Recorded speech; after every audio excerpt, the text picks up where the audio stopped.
Hi friends, welcome to grand recipes channel.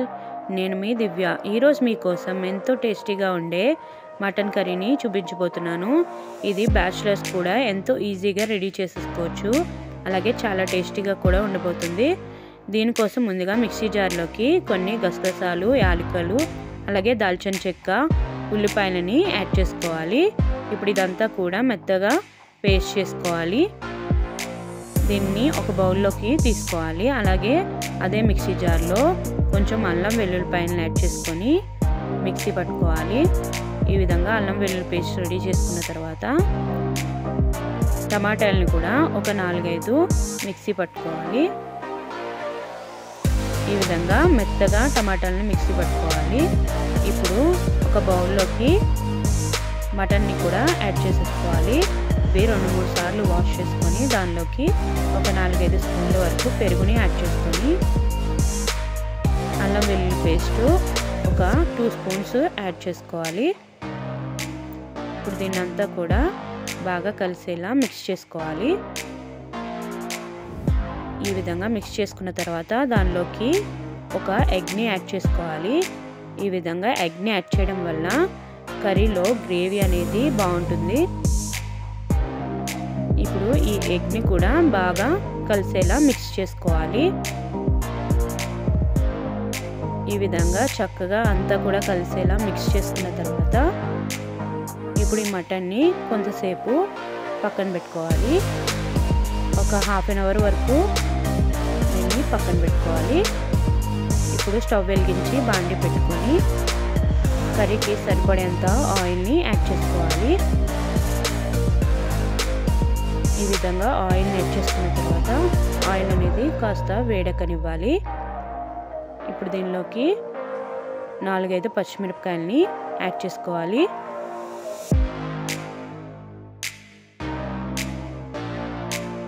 ఇప్పుడు ఈ పచ్చిమిరపకాయలని కొద్దిగా వేగనివ్వాలి.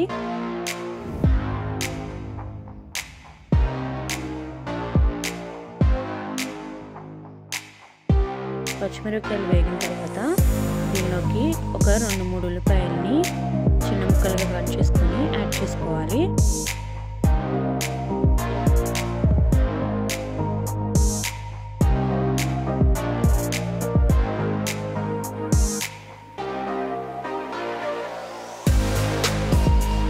ఈ విధంగా ఒకసారి కలుపుకోవాలి.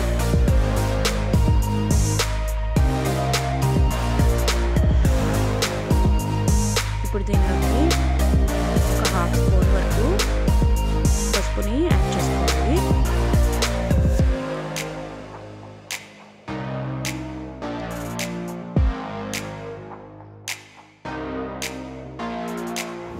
పసుపుని యాడ్ చేసుకున్న తర్వాత అంతా కలిసేలా బాగా కలుపుకోవాలి.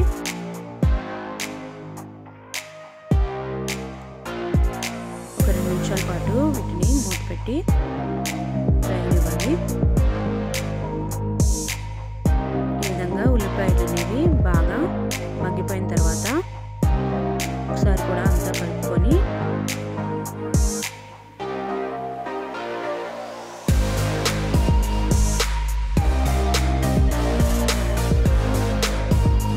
దీనిలోకి మనం ముందుగా మిక్సీ చేసి పట్టుకున్న మసాలాని యాడ్ చేసుకోవాలి.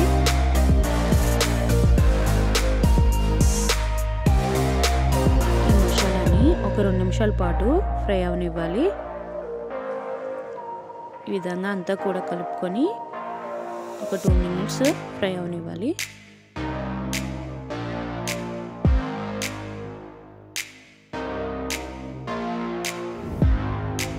అలాగే దీనిలోకి కొద్దిగా అల్లం వెల్లుల్లి పేస్ట్ని కూడా యాడ్ చేసుకోవాలి. ఇది కూడా కొద్దిగా పచ్చివాసన పోయేంత వరకు చక్కగా కలుపుకోవాలి.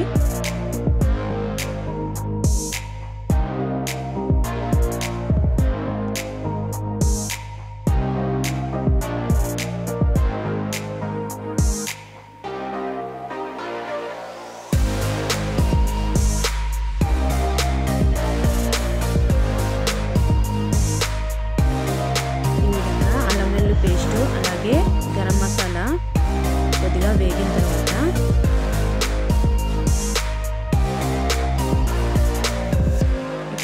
దీనిలోకి కొద్దిగా మటన్ మసాలాని యాడ్ చేసుకోవాలి.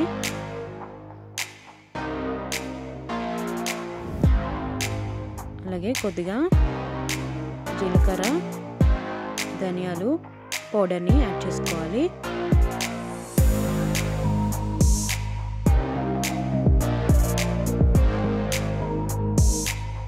అలాగే మీ టేస్ట్కి సరిపడినంత కారాన్ని కూడా యాడ్ చేసుకోవాలి.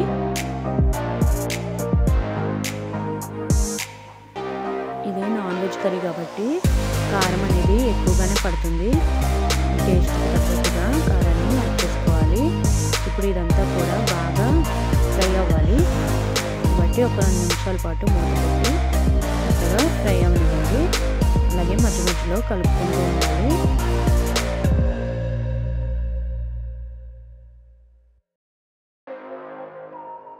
ఈ ప్రాసెస్ అంతా కూడా మీడియం ఫ్లేమ్లో పెట్టుకొని చేసుకోవాలి. కర్రీ అనేది అడుగుపట్టనివ్వకుండా జాగ్రత్తగా కలుపుకుంటూ చేసుకోవాలి. ఇప్పుడే కర్రీ అనేది టేస్టీగా ఉంటుంది. ఇప్పుడు దీనిలోకి మనం ముందుగా మిక్సీ పట్టి పెట్టుకున్న టమాటా పేస్ట్ని కూడా యాడ్ చేసుకోవాలి.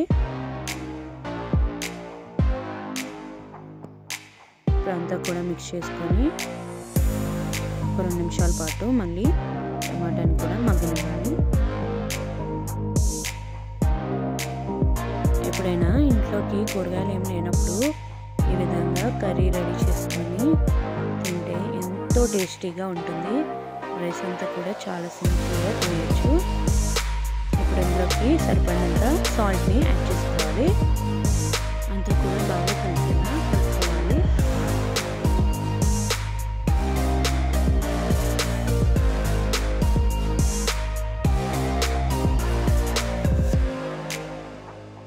ఇప్పుడు ఒక 2 నిమిషాలు మూత పెట్టుకొని మగ్గనివ్వాలి.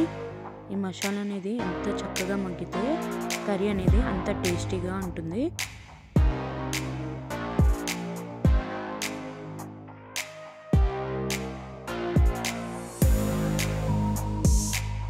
ఇప్పుడు మసాలా అంతా కూడా బాగా మగ్గి ఇలా ఆయిల్ పైకి వచ్చిన తర్వాత ఇప్పుడు దీనిలోకి మనం మిక్స్ చేసి పెట్టుకున్న మటన్ని యాడ్ చేసుకోవాలి.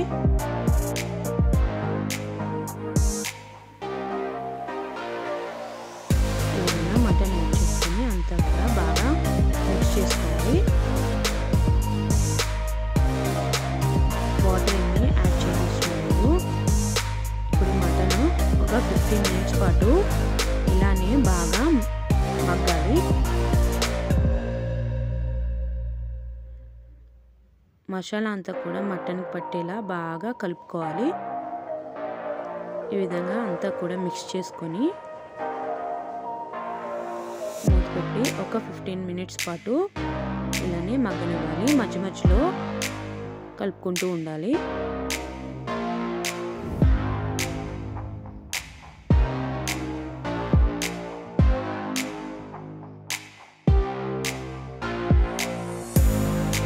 వాటర్ ఏమి ఇప్పుడే యాడ్ చేయకూడదు. ఈ విధంగా చక్కగా కలుపుకుంటూ సిమ్లోనే మటన్ని ఉడకనివ్వాలి.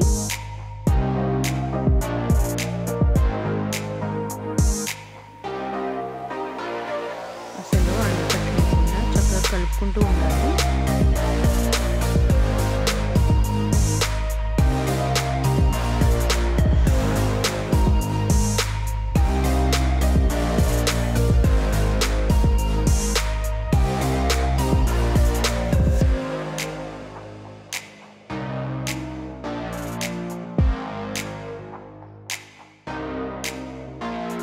చక్కగా మధ్య మధ్యలో కలుపుకుంటూ మటన్ అనేది బాగా ఉడకనివ్వాలి.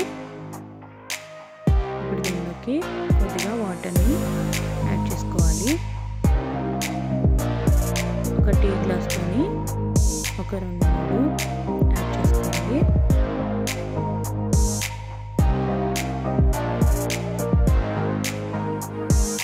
ఈ మాత్రం వాటర్ వేసిన తర్వాత మటన్ అంతా కూడా కలుపుకొని మళ్ళీ ఒక 10 నిమిషాల పాటు లిడ్ క్లోజ్ చేసి బాగా మటన్ని ఉడకనివ్వాలి.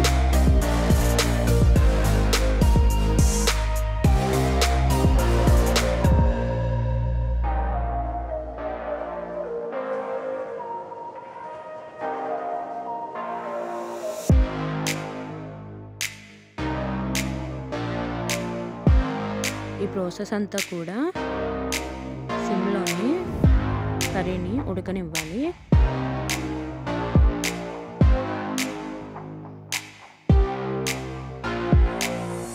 ఒకసారి ఉప్పు టేస్ట్ చేసుకొని సరిపడకపోతే మళ్ళీ యాడ్ చేసుకోవాలి.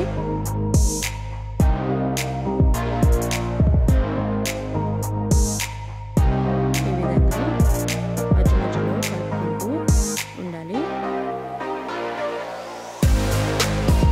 ఈ మటన్ కర్రీ రైస్లో కానీ బగారా రైస్ కానీ చాలా టేస్టీగా ఉంటుంది.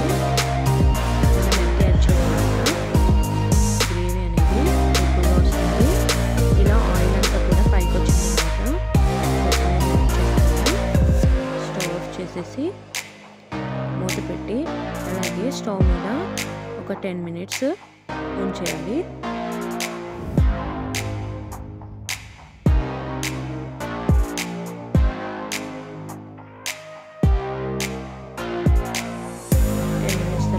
చక్కగా అంతా కూడా మిక్స్ చేసుకొని సర్వ్ చేసుకోవాలి.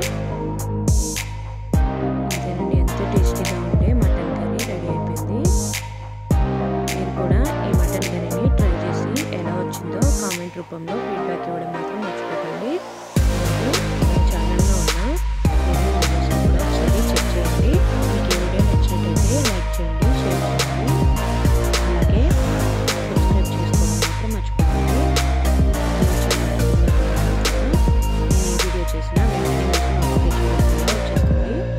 Thank you so much for watching my video.